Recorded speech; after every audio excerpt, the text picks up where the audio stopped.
जिसके कंधे पर पूरे देश की सुरक्षा की जिम्मेदारी है, वो गृह मंत्री अमित शाह सदन में राहुल गांधी के भाषण के दौरान स्पीकर से संरक्षण मांग रहे हैं। और तो और प्रधानमंत्री नरेंद्र मोदी सदन की कार्रवाई से गायब चल रहे हैं। ऐसे में आप समझ सकते हैं कि नेता प्रतिपक्ष राहुल गांधी का तीर एकदम निशाने पर लगा है।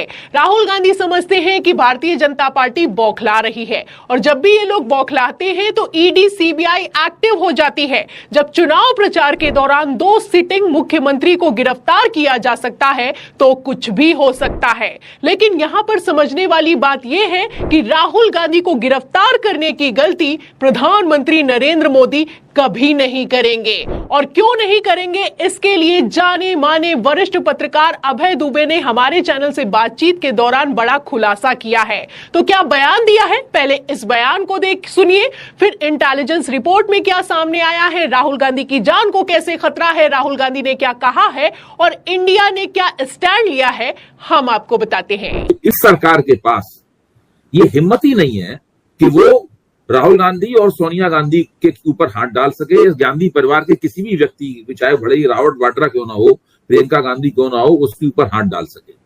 दिक्कत की बात यह है कि जो मुकदमे कायम कर रखे हैं उन मुकदमों को वापस नहीं ले सकते, वरना फिर नाक कट जाएगी। तो सारी चीजें हवा में लटकी हुई हैं। उस वक्त ईडी, इनकम टैक्स और सीबीआई की कार्रवाइयां चल रही थी, चुनाव के दौरान भी चल रही थी। स्पष्ट बहुमत था और इस तरह की दावेदारी थी, इसका कोई खंडन नहीं कर रहा था कि आगे भी स्पष्ट बहुमत आने वाला है।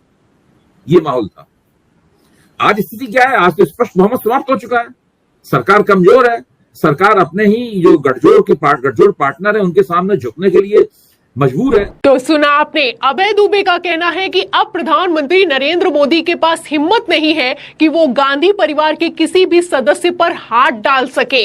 राहुल गांधी तो दूर की बात है, चुनाव प्रचार के दौरान भी ईडी सीबीआई की कार्रवाई हुई। लगातार आप जानते हैं कि पिछले किस तरीके से 10 सालों के कार्यकाल में, मोदी काल में लगातार कार्रवाई हुई, एक्शन हुआ, ईडी सीबीआई भेजी गई, लेकिन सिर्फ विपक्ष पर। लेकिन अब ऐसा नहीं हो सकता है, क्योंकि प्रधानमंत्री नरेंद्र मोदी भी ये अच्छे से समझते हैं कि अब उनके पास बहुमत नहीं है।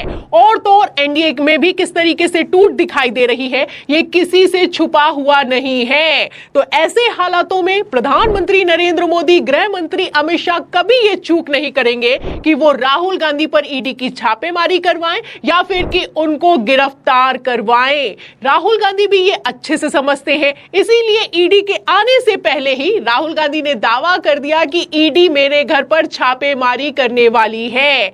ऐसे में सवाल यह खड़ा होता है कि अगर राहुल गांधी पर ईडी की छापेमारी नहीं होने वाली है तो क्या होने वाला है। इसको लेकर उद्धव गुट के सांसद संजय राउत ने बड़ा खुलासा किया है, और जब से यह खुलासा किया है उसके बाद से तो बवाल मच गया है। कहा है राहुल गांधी जी ने, जो भी सरकार के खिलाफ आज जोर शोर से अपना आवाज बुलंद कर रहे हैं लोकतंत्र बचाने के लिए, उनके सबके खिलाफ एक साजिश रची जा रही है। और ये साजिश यहां नहीं, विदेश की भूमि पर रची जा रही है। ये भी आपको बता रहा हूं। कुछ भी हो सकता है, हमले भी हो सकते हैं हमारे सबके ऊपर, राहुल जी के ऊपर। मैं इतना कह सकता हूं, क्योंकि 1 महीने से जिस तरह से हम सभी लोगों ने राहुल जी के नेतृत्व में दिल्ली में इस सरकार की धज्जियां उड़ाई है, सरकार की नींद उड़ गई। तो सुना आपने, संजय राउत का कहना है कि प्रधानमंत्री नरेंद्र मोदी टेंशन में दिखाई दे रहे हैं। मोदी सरकार को इंडिया गठबंधन और राहुल गांधी ने पानी पिलाने का काम किया है। जिस तरीके से सदन की कार्रवाई हुई है, प्रधानमंत्री नरेंद्र मोदी को बोलने नहीं दिया गया, नारेबाजी की गई है, बजट की धज्जियां उड़ा दी गई हैं, और जो कुछ भी सदन में हुआ है, ऐसे में मोदी सरकार टेंशन में दिखाई दे रही है। और जब भी ये लोग टेंशन में दिखाई देते हैं तो कुछ ना कुछ तो जरूर करते हैं। संजय राउत ने बड़ा दावा किया है। संजय राउत का कहना है कि इंडिया गठबंधन के नेताओं पर हमला हो सकता है, और तो और राहुल गांधी पर भी हमला करवाया जा सकता है। ये अपने आप में बहुत बड़ा दावा है। राहुल गांधी का कहना है कि ईडी की छापेमारी हो सकती है, संजय राउत का कहना है कि हमला हो सकता है, क्योंकि मोदी सरकार जब भी खिसियाती है तो किस तरीके के एक्शन लिए जाते हैं ये किसी से छुपा हुआ नहीं है। ऐसे हालातों में इंडिया गठबंधन सदन इंतजार कर रहा है कि अब मोदी सरकार की तरफ से एक्शन क्या होगा। फिलहाल मैं आपको बता दूं कि जब से ये खबर निकलकर सामने आई है, ये बयान निकलकर सामने आया है, उसके बाद से एक रिपोर्ट भी सोशल मीडिया पर वायरल हो रही है, जिसमें इंटेलिजेंस की रिपोर्ट में दावा किया गया है कि राहुल गांधी जब नेता प्रतिपक्ष बने हैं और उन्होंने सदन में खड़े होकर बयान दिया है, उसके बाद से उनकी जान को खतरा है। इसके चलते राहुल गांधी का जो घर है उसके बाहर सुरक्षा व्यवस्था को भी चाक चौबंद कर दिया गया है, पुलिस को बढ़ा दिया गया है। लेकिन इन सब हालातों में भी राहुल गांधी पीछे हटने के लिए तैयार नहीं है। राहुल गांधी फुल फॉर्म में दिखाई दे रहे हैं। आप जानते हैं कि अभी वायनाड का दौरा किया और वायनाड के साथ ही हर उस जगह राहुल गांधी दिखाई दे रहे हैं जहां पर कोई भी समस्या खड़ी हो रही है। आप जानते हैं मणिपुर भी गए, असम भी गए और इसी के साथ हाथरस पीड़ितों से भी मुलाकात की है और गुजरात में जो अग्निकांड हुआ वहां पर भी मुलाकात की है। राहुल गांधी सड़क से लेकर सदन तक फुल एक्टिव दिखाई दे रहे हैं। जहां एक तरफ नेता प्रतिपक्ष फुल फॉर्म में दिखाई दे रहे हैं, वहीं दूसरी तरफ आलम तो यह हो चुका है कि मोदी शाह टेंशन में आ चुके हैं और वो भी सदन में। तो कैसे सदन में चल सकता है मान्यवर?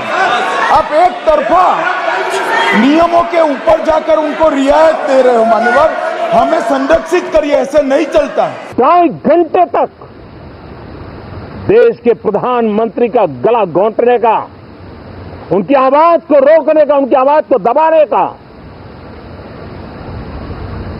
लोकतांत्रिक परंपराओं में कोई स्थान नहीं हो सकता है और इसका कोई पश्चाताप तक नहीं है, दिल में दर्द तक नहीं है। तो सुना आपने, इतना टेंशन में प्रधानमंत्री नरेंद्र मोदी और गृह मंत्री अमित शाह को आपने कभी नहीं देखा होगा, जो कि सदन में हो रहा है। देश के प्रधानमंत्री हैं, बजट के पहले जब अपना संबोधन देते हैं, आप देख सकते हैं कि किस तरीके से गला रुंध जाता है, बोल नहीं पाते हैं और कहना है कि 2.5 घंटे तक मेरा गला घोटा गया, मुझे बोलने का मौका नहीं मिला।